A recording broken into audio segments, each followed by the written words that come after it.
World of Warcraft 11.2 Ghosts of Koresh, No Flight. Let's go! I did it for DragonNoFlight. I did it for the release patch of The War Within. I skipped Undermine because I was force ground only for everyone anyway, so I thought a video on it would be pointless. But for the final patch of The War Within, I decided to do it again. Rules are as followed. The goal was to complete the main campaign and Sojourner Quests without the use of flight. The idea is to replicate the no-flight experience of past expansions before players got the Pathfinder achievement.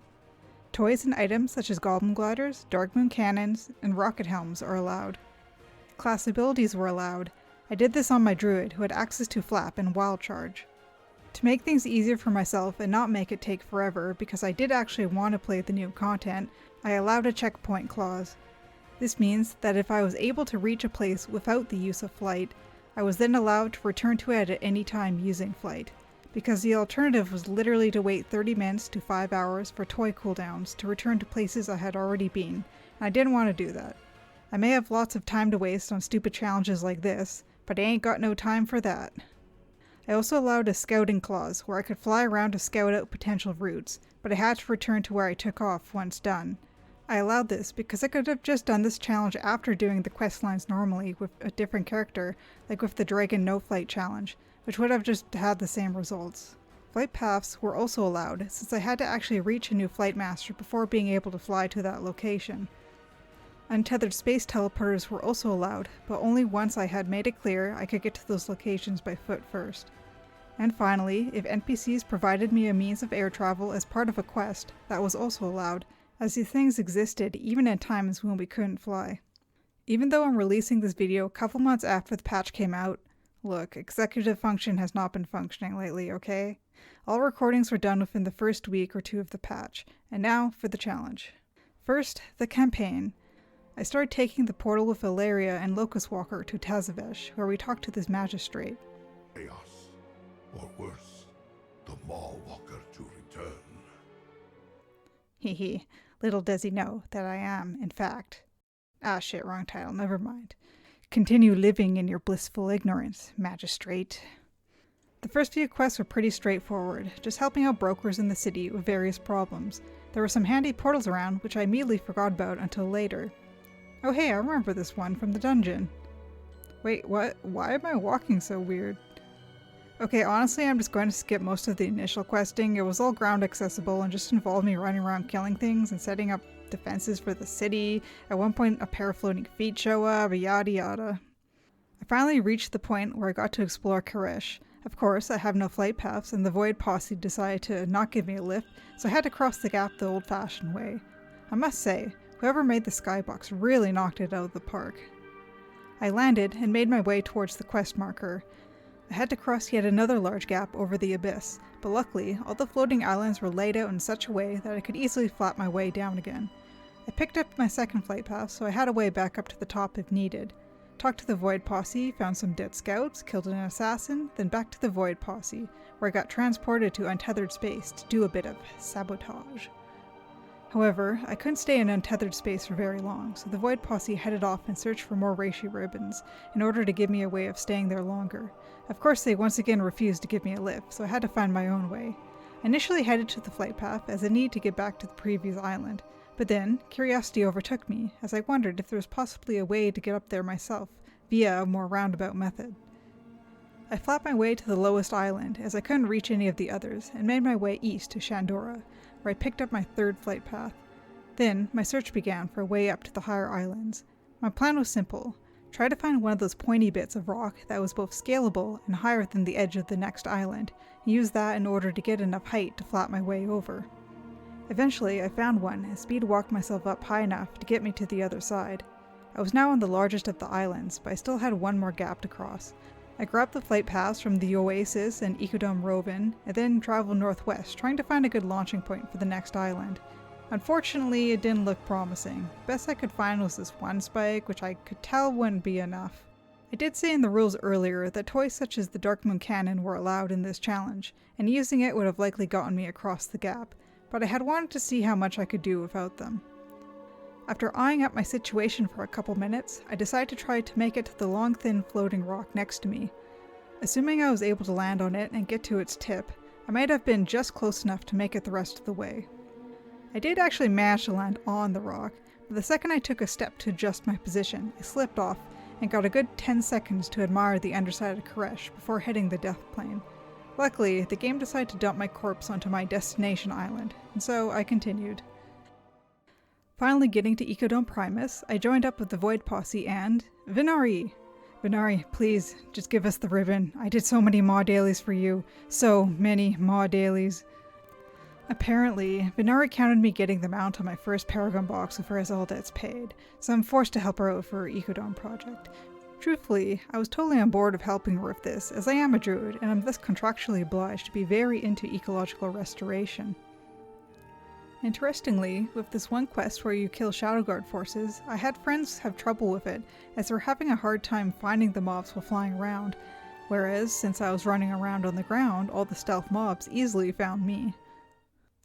Blah blah blah, killed more Shadow Guard, blah blah blah, Void Posse drama, dang it Illyria, give me a lift. The Void Posse has a falling out, and Venari is clearly done with their bullshit and basically tells us in the politest way she can muster to GTFO from her Ecodome and go kill Dimensius. I have been to them all. I know what the Void fears. Is it me?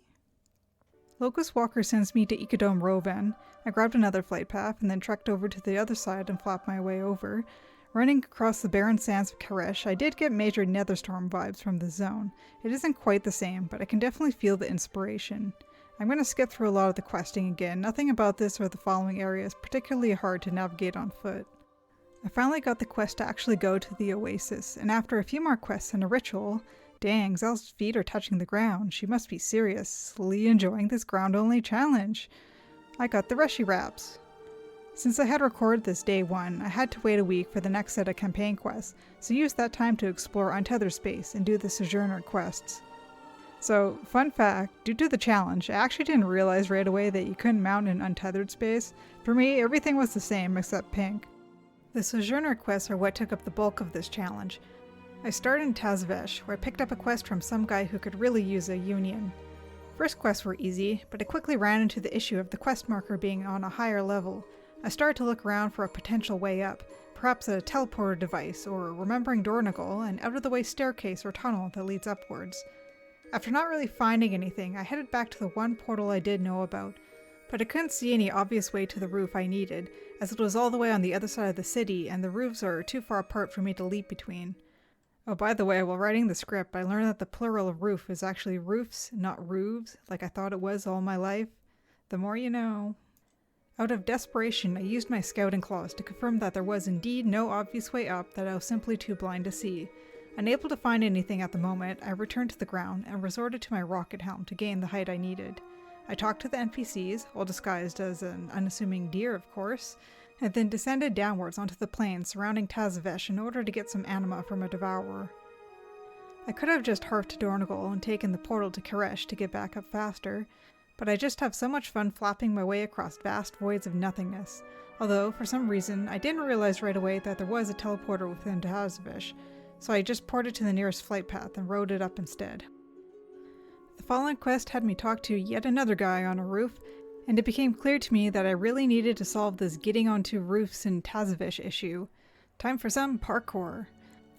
I first tried walking along this ledge, but after a few failed attempts and a quick scout with flight form, I realized that the ledge was a lie and I would have to find another way.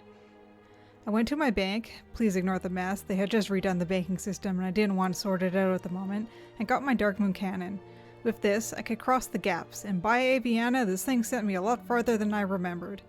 Once the big gap was crossed, I merely had to wait for the feral charge cooldown to leap across to the next roof. One more leap and I had reached my destination and could finish the quest, and from there the quest line itself, thus marking my first Sojourner quest done. I sure hope the rest are easier. While traveling to the next quest, I noticed this NPC leaning up against a wall, and remembered that Blizz added a lean emote. I tried it out, but I think it would have been a lot more satisfying against a wall that didn't have a hitbox larger than its visual proportions. I talked to Constable Zoardas, who asked me to eliminate a threat. I didn't know it at the time, but this was a weekly and not a Sojourner quest, so I'm just going to skip past it. Just know that it's doable ground only. While I was down on the sands, I circled the city to check if there was some way back up that didn't involve hearthing or flapping down to a lower flight path, but I couldn't find any. Eventually, I found my next quest, some mixologist guy. We made a new kind of energy drink, and then he wanted me to give it to people to try out. And they're on top of the roof again, great! While looking around for a potential way up, I actually remembered that one portal from earlier that took me to an area with some height. After some experimental parkour and a travel form leap, I was able to get on top of the fence. From there, I could get on the roof of the Grand Menagerie, and from this roof I was able to goblin glide down to the roof I needed. However, there is still one more group of NPCs I needed to reach. Going back, I found another portal that took me across the large gap to the other side. I once again managed to get on top of the fence, and from there on to this flaming roof. From the flaming roof, I actually had quite a few options available to me, but I knew I needed to reach the far side of the city, and I didn't think that just a goblin glider would cut it. So it was once again time to bring out the good old Dark Moon Cannon. Oh my, look at that distance. I was easily able to reach the second location and progress the quest. I even discovered that I could access the area I used the rocket helm to reach earlier. If only I had remembered about those portals, then I might have been able to save the rocket helm for later. I had one final NPC to reach, but since I had gone there earlier, I just used my checkpoint clause and flew up. I'm beginning to think that giving an energy drink to this guy wasn't such a great idea. Hello, security? Going to do anything about that? Guess I have to do everything myself. And quest complete, on to the next. The next quest was in the Astral Getaways. Some Vault Keeper wanted me to vouch for him to get a permit to sell things from our world. Immediately, I realized that this quest was going to be trouble, as the guy I needed to talk to was on a high ledge with no portals, far away from any of the other routes I had been to. I tested to see if the ledges on the side of the buildings were something I could actually land on. My thought was that if I could make it to the roof next to these ledges, I could use Travel Form Feral Charge to leap between them and make my way around the building. I returned to a roof I had checkpointed and leapt my way over the fence to the next, which is where I intended to start trying to make my way around the building. Unfortunately, my plans were immediately foiled by this corner, which was much too large to leap around. I had to find another way. I returned to the roof of the Grand Menagerie and made my way to the other side, using the leaping strategy that didn't work on the corners earlier. From here, I could see my destination clearly. However, I would need the help of the Dark Moon Cannon to cross the gap, and it still had 13 minutes left. I considered this part of the roof checkpointed, and then traveled elsewhere to do another quest. Traveling down to the waste, I found some guy looking for signs of his sister. I also found this treasure of a little robot helper guy. Oh god, it's not me, I'm not KFC! The questline was a pretty standard kill mobs and use item in marked locations type of questline. While running around, I did find this other broker with a quest, but decided to leave it to later. On the way back to hand in the quest, I took some time to admire the sparkly blue-white sand. I did eventually find the sister, but she took off and I had to travel to the other island to continue. But that could wait, as my Dark Moon Cannon was now off cooldown. I teleported back to Tezavish and flew up to my checkpoint, and with the aid of the Dark Moon Cannon I easily made it to the terrace and got the permit for the exorbitant price of 5 gold. Now, technically, because of my checkpoint clause, I could have easily just flown out, but I didn't feel like that was in the spirit of things, so I found a ledge to get on top of and hopped the fence. You know, I kinda love it when Blizz makes a change to gameplay and then adds a story for that change in game. In this case, the decommissioning of void storage. Also, I'm being called out so hard right now by that carrot on a stick jab. And with that, another questline was done. Back to the other quest. I took the closest flight path to my destination and then trekked across the sands to the camp with the two siblings. The following quests weren't difficult, I just ran over to the nearby ruin and killed enemy ethereals and stole their supplies. At one point, I got sidetracked trying to get this treasure on top of one of the cliffs. I wasn't actually going for any treasure achievements during this challenge, but it was right there, and I wasn't going to say no to a mountain I could potentially climb. After several minutes of circling the mountain, I eventually found a way to clamber up the cliffsides and loot the shiny crystals. Now back to what I was actually doing. Nothing much to stay here, just killed things and looted some boxes. The brother got kidnapped, so we had to go save him. Also, quests like this are why I allow NPC-based flying. This is the kind of quest that would exist even if the zone didn't allow you to use your flying mount. The aerial adventure didn't last long as we proceeded to nosedive the ship into a crowd of people. I met up with the siblings in a cave, and this seemed to be the end of the quest line, but when I handed in the quest, I didn't see the achievement credit pop. Instead, there was yet another quest, and oh, that's not good. That looks like rings I'm supposed to fly through. So my first thought was that these work like the go through the ring quest in DragonNoFlight, where you needed to fly through a certain number of rings, but it didn't actually matter if you were on a flying mount or not. And this is where the mountain climbing experiment from earlier came in handy, as I was easily able to climb my way back up and goblin glide through the ring, which didn't do anything. So I guess the rings are just a guide to... Oh, that island looks very high up. I ported back to Tazavish and ran to the most northern edge of the highest island with the intent to goblin glide off of it, but I could tell just by looking at the elevation and distance that this wasn't going to work. I was going to need somewhere higher. I got back onto one of the fences in the city I had climbed on earlier and Darkmoon Cannon onto the upper roof of the Grand Menagerie. While this roof was a lot higher than the edge of the island, it was also set far back, so it wasn't as much of a glide boost as I would have liked. I still attempted the glide and made it to the island just below the quest marker, but I still needed to find a way to get up higher. As a proof of concept scout test, I flew to the absolute highest point in Tazavesh and glided off to see if that would have given me enough height to reach, but that just got me to the same place as before, so I knew that I needed to find a way up from the lower island. I wasn't sure if the rocket helm alone would actually be high enough, but I had an idea. I logged into my Demon Hunter, the same one from the Dragon No Flight video, and used a combination of the Darkmoon Cannon and the rocket helm to see how high I could actually go. Satisfied with the results, I logged back onto my druid to continue questing while I waited for the cooldown on the two of them. Despite what it looked like on my UI, the cooldown on my rocket helm was not up and wouldn't be up for a few more hours. Okay, broker dude I ignored earlier, what's your problem perhaps that I may fix? Apparently these ethereals formed a Xalatoth cult, and although a part of me thought that it was her problem to deal with, the much wiser part of my brain knew that telling Zal about the Zal cult might not be the best idea, so instead I just killed them all. And then the broker dude sacrificed himself so that I could stop this machine from exploding. Afterward, out of curiosity, I did check untethered space in case his untethered self was there, but I didn't see him, so I guess he's dead. Next quest is an Ecodome Primus. Nothing much to talk about, just gathered some fire pollen to make a flamethrower and then flamethrowered some bugs. Although I am calling bullshit on being able to use a flamethrower in deer form and not moonkin form. Overall, a nice short quest line.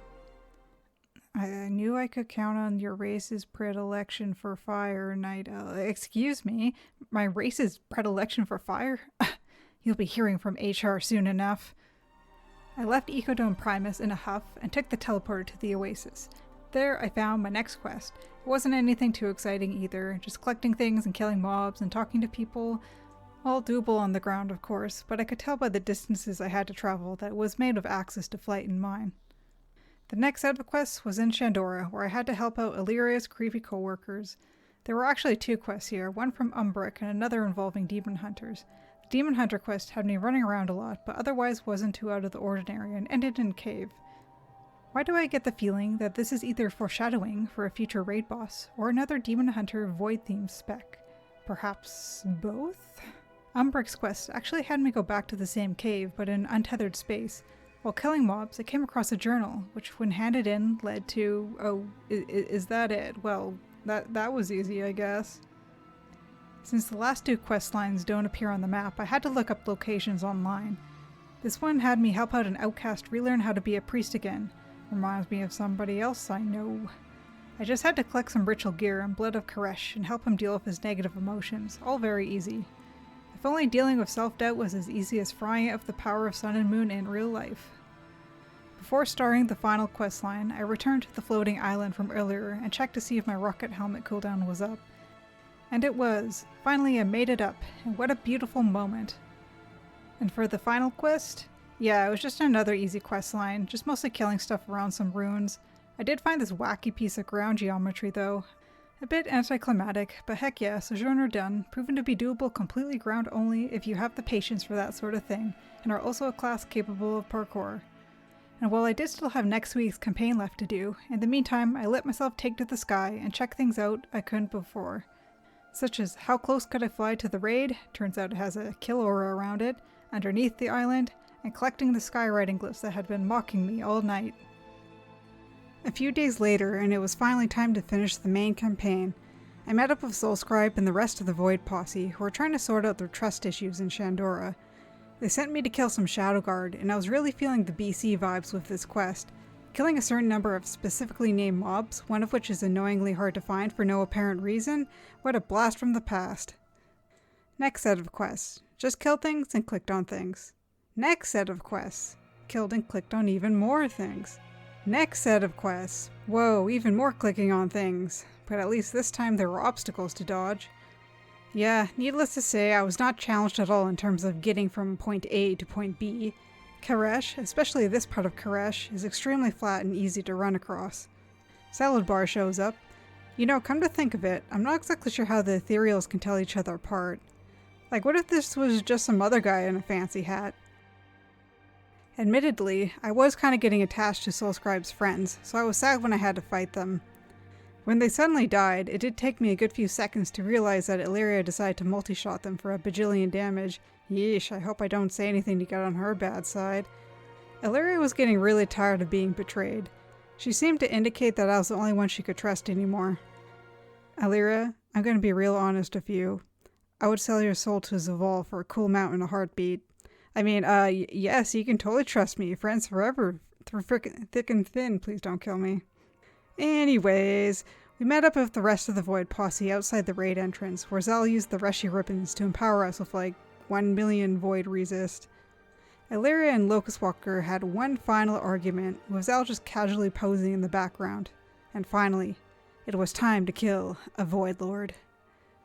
Needless to say, the majority of the raid is ground only. The only flying section is during the fight with Dimensius, and unless you count purposely dying to skip it and letting the rest of the raid carry you to victory as completing the fight, then you do need to fly.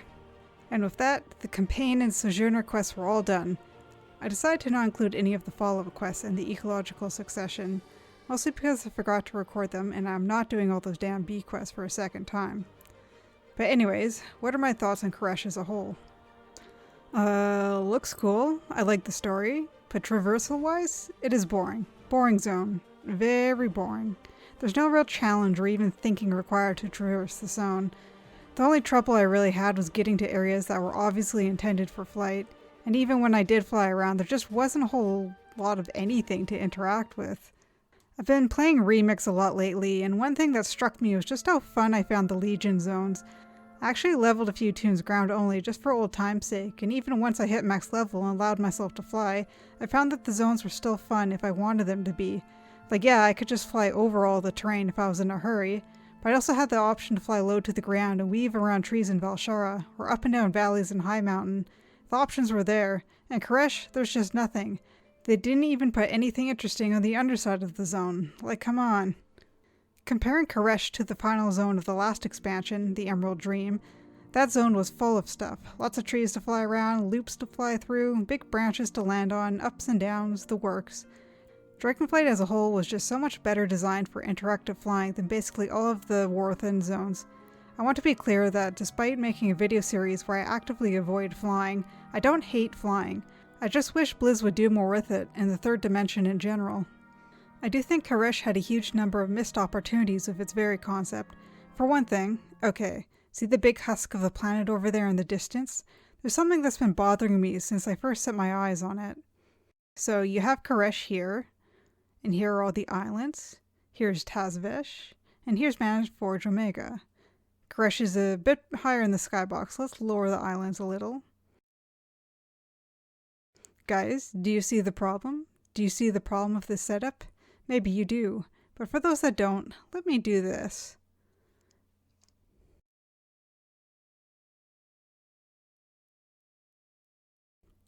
Do you see it now? Gravity should be pulling us off these islands and towards the planet. Like yeah, it's an empty husk of a planet, but it's still the largest object in the vicinity and would thus be putting out the most gravitational force. You could argue that we're orbiting, but neither the planet or the skybox rotates. It's not like when we view Azeroth from the bridge of the Vindicar. You could also argue it's magic, and yeah, it probably is. But like, we also have this big sentient black hole guy trying to manifest in the Mana Forge, and no doubt he's probably putting out some mad gravity. So would it not make sense for us to be constantly pulled in this direction? I think a much better idea would have been to lay out the islands in a more vertical manner, maybe in a sort of spiral cone shape that headed downward, and at the very bottom we'd have the Mana Forge Omega and Karesh. Every time you flew down or flew over the gap and looked down, Karesh would fill your view, always drawing you towards it. The natural gravity of the game engine would always pull you down towards them, and maybe we could even have messed with gravity a bit as the story progressed. Like we start out with low floaty gravity, and then sometimes Dimensius would attempt to manifest, and suddenly we're dragged downward, which means on land you would be slowed and wouldn't be able to jump, and if you were flying, you were suddenly forced to dive. This would only last for a few seconds, and it would go away once you got the cloak. The islands at various heights would actually give us some point to flying, as it would actually use a 3D space, and of course we'd keep the teleporters because let's face it, nobody's going to want to fly all the way up from the bottom to the top. All I'm asking Blizz is for you guys to actually use the third dimension. Do something interesting with it. Don't just make these flat zones for people to thoughtlessly fly over. Leave that as an option, but don't make it the only option. Of course, aside from the layout, there's the second gimmick of Koresh, which actually does limit your ability to fly, untethered space. This is another thing I wish Blizz had done more with. There's this idea that fragments of the past are echoed in untethered space. We see the fragmented ghosts of lots of long extinct animals. But do you know what would have been really interesting? Seeing the echoes of villages and perhaps partial or even whole cities. Like imagine in regular space there's just this huge wasteland with a few scattered ruins here and there. And then you go into untethered space, and suddenly, where those ruins were, are whole buildings to explore, with stuff inside of them, and even some jumping puzzles for rewards. Currently, as far as I'm aware, there's only one case of Blizz using this idea, a treasure you have to parkour up to using objects only present in untethered space. It's a real shame that this idea wasn't expanded on further. Perhaps a lot of the lacking of Koresh could be explained by the Warthen's wacky production cycle. Interviews with Blizz have revealed that the whole of the World Soul Saga was supposed to all be one expansion, but then got stretched out into 3. It's entirely possible that Koresh wasn't initially intended to be the end zone of the expansion, and so didn't get to have as much time put into his design and creation as other final patch zones. I'm hoping that going forward, the newer zones in the World Soul Saga will get the proper amount of time and effort put into them to truly make them great. Before the video ends, I want to talk briefly about Undermine. I had skipped making a video on it because it was already a no-flight zone and I didn't see much point. I'm glad Blizz isn't completely throwing away the idea of no-fly zones and instead trying new and fun ideas to make ground travel more exciting. The zone may be flat by my standards, but the maze-like cityscape and the drive mechanic really makes traversing the zone interesting. I hope they do more of drive in the future, maybe let it loose in the open world outside of Undermine. Certain zones like the Norn Plains would be fun to drift across. And yeah, that's the video. Came out a bit later than I wanted, but at least I got it done, and in the end that's what really matters. Like and subscribe, and maybe I can convince my executive function to put out another video sooner rather than later. If you haven't watched my previous No Flight videos, maybe give them a watch. I also have a Bluesky account where I occasionally post art. Right now I'm working on a project where I draw Dracs in hats in a probably futile attempt to convince Blizz to give Drakthir more transmog options. I suck at outros, bye.